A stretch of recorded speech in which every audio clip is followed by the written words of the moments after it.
Hey there, welcome back to Coding at Home with the Code Hub. We're on day 15, 16, 104. May feel like ages, but we've made really good progress so far. We've gone through a lot of the everyone can code puzzles, and now we're going to continue on with our functions with parameters. We're going to work through probably our last playground in Learn to Code 2 on this front, and then we're going to get into a really fun playground that I like that Apple's produced called Rock, Paper, Scissors. That'll show us a bit of functions with parameters. It'll show us a little bit of instances and types again. And I really like it because it helps you build a game, and it's a really interactive playground. You wind up passing it around the classroom a lot when you're with other people, and you can kind of play with it for hours yourself because you've basically just built a game on your own on the iPad. We still have the survey up, so feel free to go fill that out to give us an idea of who's taking the course, what type of material, what type of background you have. Just in terms of programming, really all I want to do is make sure that we're targeting the material that we're teaching to you, so that you get the most out of this course. We'll try to get some more interactive sessions going, I think, a little bit later. And again, you can always post your screenshots or code samples up at hashtag coding at home or hashtag everyone can code. I'd love to see some of the work that you're doing in the class. All right, with that, let's get over to the iPad and get started.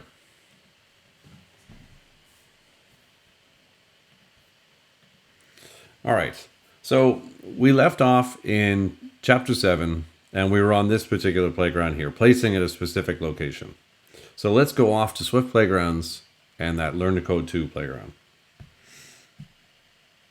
All right, so here, this is where I left off. I'm in the placing at a specific location.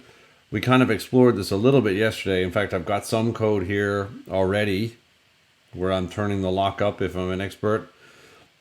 But at the very end of yesterday's session, we stopped and thought about it for a second. So we have this new function that we can call on a world. We could have also said we have a new method we can call on a world called place. And it takes 3 parameters. It takes our expert, and it'll place them at a column and a row. Now we can find out what column and row number we want to place them at, because these are just numbers, by tapping on a square. So this one with the gem is 1, 1. This one with the gem is 6, 1. This one with the gem is 1, 6. We can see where the tiles that have the keys are. It's 3, 1. So we were going to build a whole bunch of code. We're going to write a whole bunch of code to have the expert show up here, unlock this, or turn the lock up so that this platform down here would go up. We would go maybe collect this gem, walk down the stairs, across the bridge, collect that gem, probably turn this lock up, jump into the blue portal, come over here, down here, across the bridge, and then collect that gem. That's kind of a lot of code. And if you remember, programmers are kind of lazy. And I don't mean that in a bad way. I mean that we're trying to figure out the sort of quickest way to solve this puzzle. And the quickest way to solve this puzzle, since we have this world.place method, why don't we just place our expert where the gems are, collect the gem, and then move to the next one? So let's try that out. So if we tap here, this is 1, 6. So let's change it to 1. So our column is 1, our row is 6. And we're going to call expert dot collect gem. And we're going to erase this code because we're not going to use this. We're going to skip turning the lock up. So let's hit run my code and see what happens. There's our expert. Ooh, appears right underneath the gem. Perfect. All right, so we got our first gem. Now, let's see if this world place method will work a second time. So let's go look for our world instance. So world dot. Oh, and here we go. We've got place. We've got a few different options here. In fact, we've even got another method on world with an additional parameter. So in the one that we've been using, this one here, where we place an expert and we place a character at a particular row and column. Here, let's tap on that to find out. All right, so 1, 1. And then we'll collect the gem afterwards. So we'll say expert dot collect gem, and we'll run our code. We could even specify the direction that they're facing. So let's have a look at that function next after this finishes running. Okay, so we're able to show up. We're able to kind of teleport our expert around the map. Okay, and our last one is going to be 6, 1. So let's try that out. And let's do world. We'll take our instance of a world dot place, and I'm going to use this method here with parameters. So I'm going to pass in the same item, and remember that the item was either a character or an expert. I'm going to pass in my expert. I'm going to have a facing direction. Let's see if there's an autocomplete here. So if we tap this dot, we're not going to get another one. So let's see. Let's try doing this then.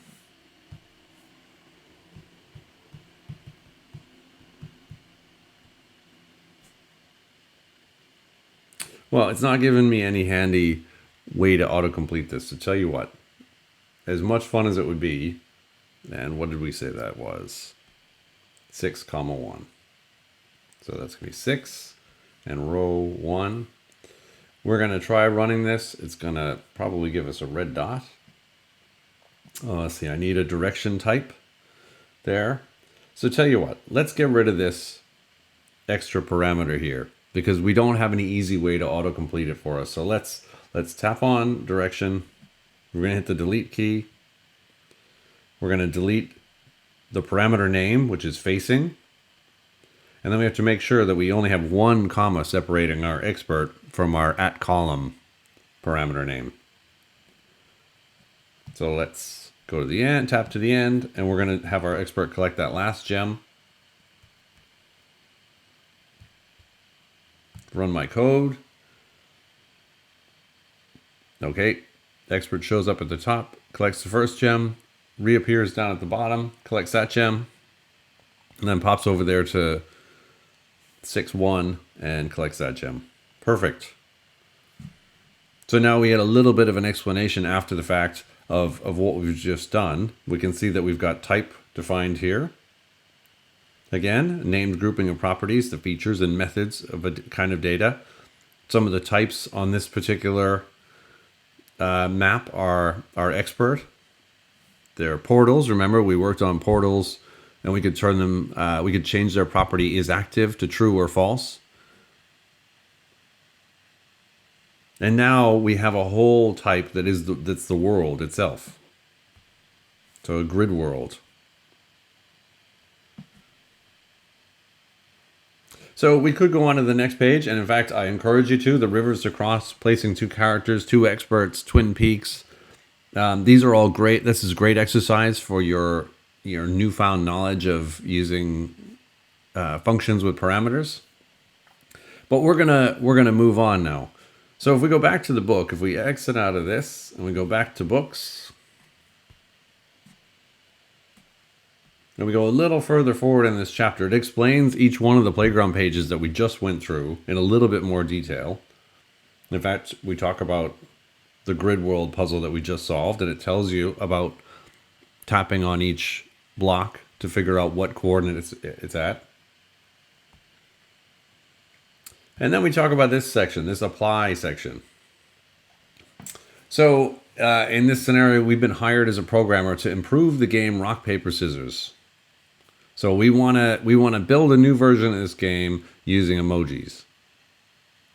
So what we're going to do is we're going to go off to the back to Swift Playgrounds, and we're going to download a new playground called Rock, Paper, Scissors. So let's go check out. Let's find out where that is. So let's go to the home button, exit out. We're going to open up Playgrounds.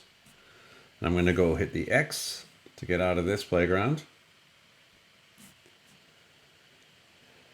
So if I go down to see all, Kind of tap on see all and bring up the more playgrounds.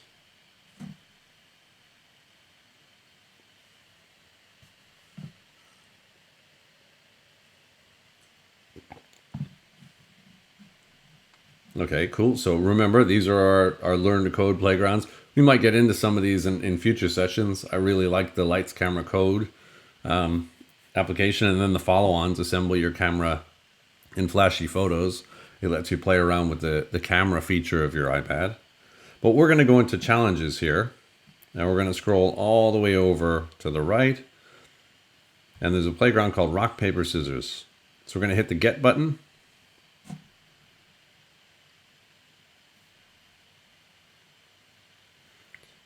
And I hope that you're not just limiting yourself to the playgrounds that I'm showing you. As you can see here, I've got a few other schools playground feeds added here. We've of course got the built-in Apple ones, the challenges and the starting points. We've got one from Make Block Playgrounds. It's kind of fun. You can explore robots. We have, of course, my own, the Code Hub Swift Playgrounds. We have stuff from Sphero that we might get into in a later session. This is an excellent playground that I'll highlight in the links today, the Swift Teacher Collaboration. It's a really great playground with a lot of imaginative code to write. And you can kind of see, depends on your, depending on your interest, you'll find different things in each one of these playgrounds. There's microbit playgrounds. There's some from some excellent teachers in Spain and Italy that are a lot of fun. So there's lots to play around with, and they level them as well. So for example, Cypher is an intermediate one. Code Machine's a beginner one. If you're in the Docky area, you've probably been in my classroom class where we did Code Machine or Hello Byte. Those are really fun. And after having been through this many videos, you'll fly through Hello Byte. So let's go back to my playgrounds. And we've got our rock, paper, scissors copy. So I'm going to open that up.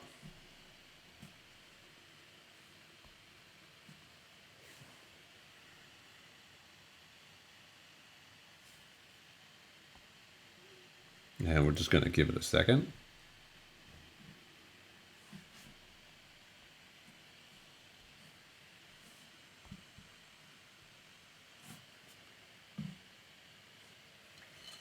I think my iPad had a big weekend, so it's a little bit tired today.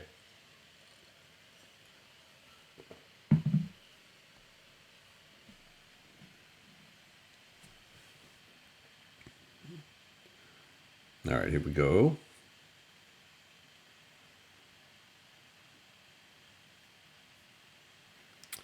So here we go. So this doesn't start out with introductory scenes like some of the other playgrounds we played with, but it starts us off right in an overview with rock, paper, scissors, and it kind of explains to us the logic behind the game. So we have a game for 2 players. It's going to be ourselves and a robot. We're going to choose an action that represents an object, so rock, paper, or scissors, and then one of them beats the other. So the robot's going to choose randomly, like a real video game.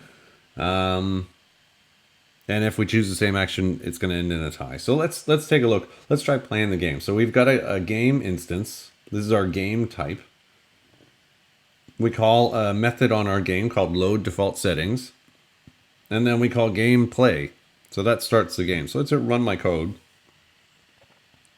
And let's check it out. So I can tap on these arrows here to pick. Let's go with scissors, and we're going to hit go. There's the robot opponent. I won. Okay, cool. Let's play another round. Tap on the next round button. Let's go with rock. We'll hit go. Ooh, I lost that one. Okay, so he's got a red part of his circle covered. I've got a blue part of mine covered. So let's hit next round. Let's do paper. Go. Ooh, lost again. Oh man. All right, next round. Well, it looks like he's got 2/3 of his circle covered, so I'm not in good shape. Tie. Okay. All right. Next round, we'll go with the scissors again. Tie again. All right. Next round. Let's try to stick with the scissors.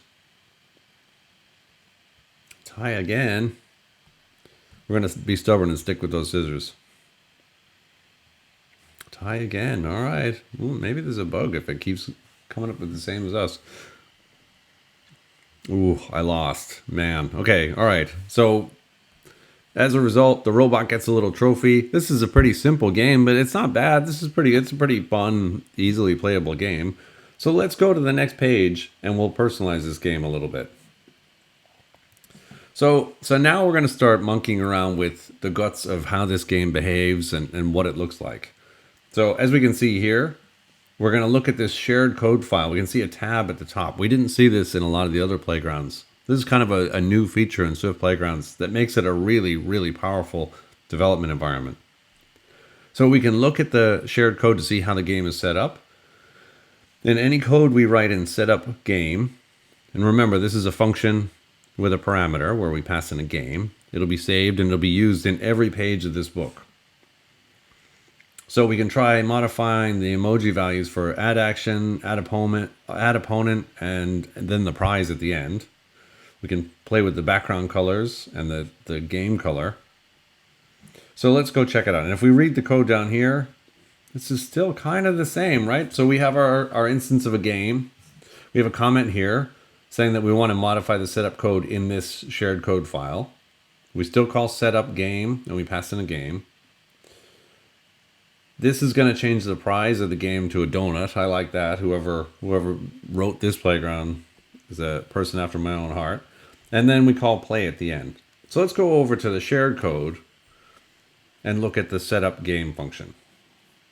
Okay, so it tells us again, code written in this file is available on all pages in this playground book. So here it is. All the code here is just in one function called setup, where we pass in a variable that's going to be of type game. So we're already doing that. So whatever we change in here now is going to be reflected in the game when we actually play it. So let's take a look. So we have our rules, we have our actions for the game, we have our opponents for the game, rounds to win, and then we have some colors. So let's do this. Let's change this. Let's make it a quicker game. We'll do kind of a sudden death type of game. So we'll do just one round to win. I don't want to play the robot anymore because the robot was too good for me. So I'm going to go tap on the emoji button down here in the keyboard. And I'm going to play against,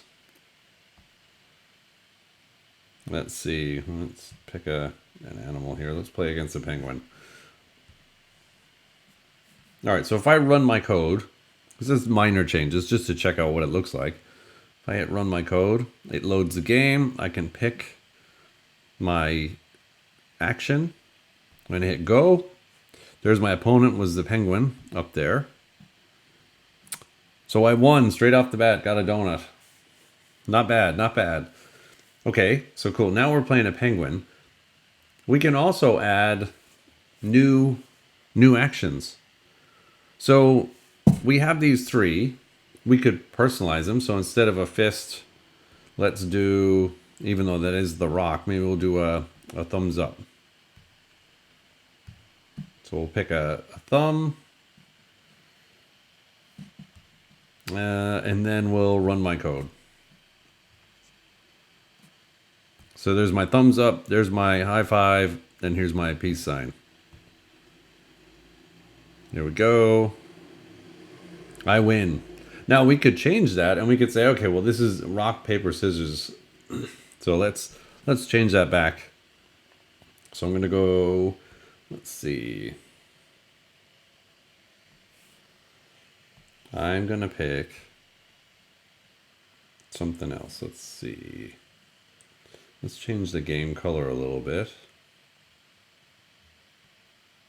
Make it a little bit, well, you know what, that's too gray. There, we'll make it a bit brighter. We've got our game background colors. Actually, here, let's do this. Let's make it green for our color. And then we got to bring back our keyboard. There we go. So to bring back the keyboard, I was missing this bar down here. So I just basically tapped on this this button here, my bookmarks button, and then went back over to the shared code. So now I'm going to change this back to my rock. So let's see. All right, so there's my rock. Now, this is cool. I've got all of these. Now, I saw on the icon for this particular game, I saw that there was a unicorn. Well, we could have a little cheat code where we say, let's create a new variable here. So we'll do let, just to copy the other ones. We've been using var for most of our variables, but let works the same. So we'll do unicorn equals game dot add action, and it's looking for an emoji. So you can see here we need the quotation marks. So we'll go grab one of those, hit the emoji, and we'll go to animals. There, we'll add the unicorn, EBC, get back and add the closing quotation mark. Or if you leave that off, it's not going to be the end of the world. Your program won't run, so it'll be the end of the program. And it'll tell you unterminated string literal, which is a super fancy way of saying, hey, you forgot the quotation mark at the end. Okay, so I've got a unicorn now. Now I've added that to the game, but I need to give a bit of logic to say, hey, what beats what? So let's see. Right now we have rock beats scissors, scissor beats paper, paper beats rock. Well, we have to add some logic to maybe make the unicorn beat everybody. So let's do that. Let's go scroll over. We'll say unicorn. And then we'll bring up the keyboard and we'll say dot beats. And then we'll do an action here and we'll say rock. We'll say unicorn beats paper. And we'll do unicorn beats.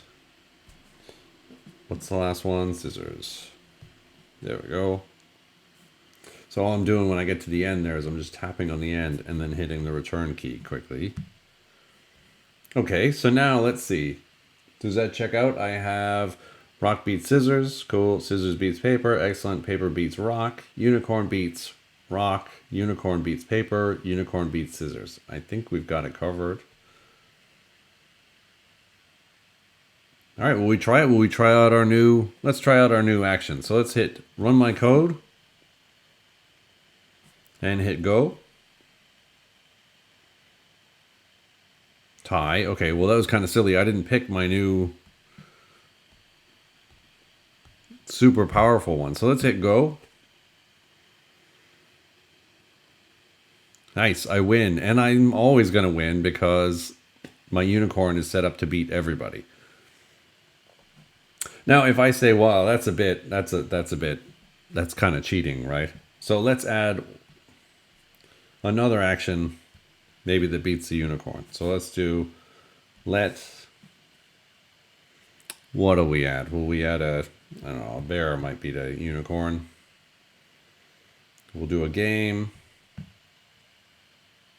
We'll bring up the keyboard, add action.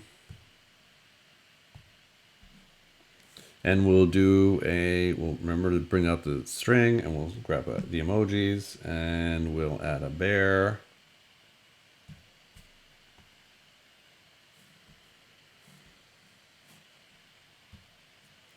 And then we'll have that bear beat the unicorn.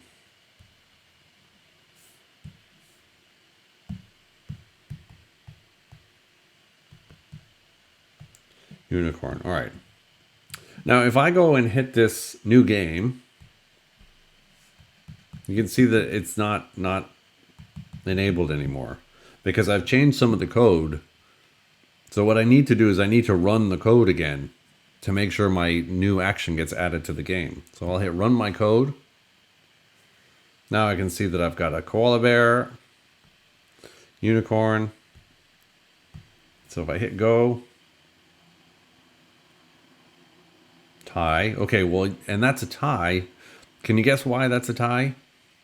If we look at some of our game logic here, this is how we set up our game logic here. These are the rules for the actions.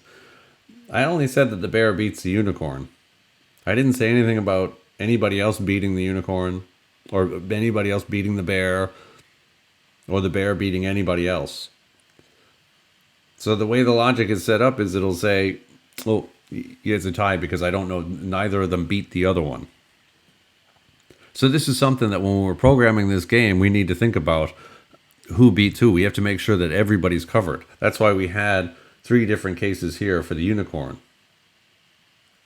Now, when we get to 2 chapters from now, we're going to see, we're going to talk about arrays and lists, and we'll find an easier way to set up these rules in the future. But for now, what I'd love to see is go through, build your own game, personalize it the way you want. So I have my, let's get rid of the bear because I think that I'm not ready to go write all the logic to have the bear beat the unicorn. We'll have our little secret cheat code here. I got rid of the bear. If I run my code to make sure it works, always make sure your code works again. Try running it again and make sure everything works out. All right, cool. I win. If we play a new game, I'll pick something that's not quite as beatable. I lost because they picked a unicorn. Okay. Personalize your game. Make it your own. And I'd love to see how your game pans out. Now, you could do this a couple ways. Personally, what I would love to see is if you went off, wrote your code, and then went up to the 3 dots at the very top, hit record movie. You'll have a little button here. You can tap the red button, and it might crash. That happens sometimes. We're going to find as we write more and more code that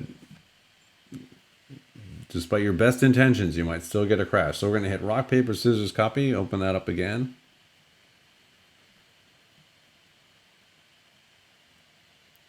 So I'm in the shared code tab because I just tapped here.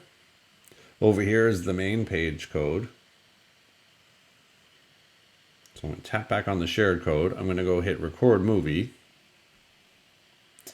And it's not going to cooperate with me. So what I'd love to see is if you can record a movie, it'd be great to show me your code. So drag up and down on the shared code while you're recording the movie, and then run your code and play a game. The other thing I'd love to see is just go up to the 3 dots and take a picture.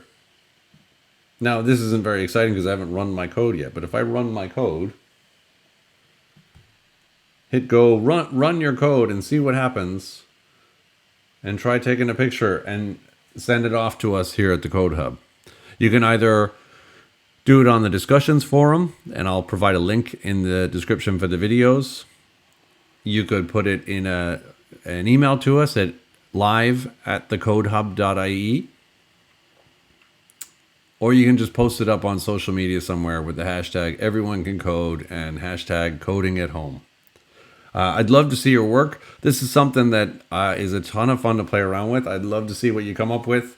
Add new emojis to the game. Come up with your own new game that's not called rock, paper, scissors anymore. It's called lions and tigers and bears. And one of them beats the other.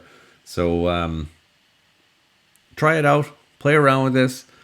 Tomorrow we're going to be getting into chapter 8 of Everyone Can Code Puzzles, which is all about logical operators, which sounds a bit frightening, maybe a bit futuristic, but it's going to be a huge new tool in your arsenal of programming, especially when we start looking at conditionals. So that's it for us today. We'll see you again tomorrow, and hope you had fun. See ya.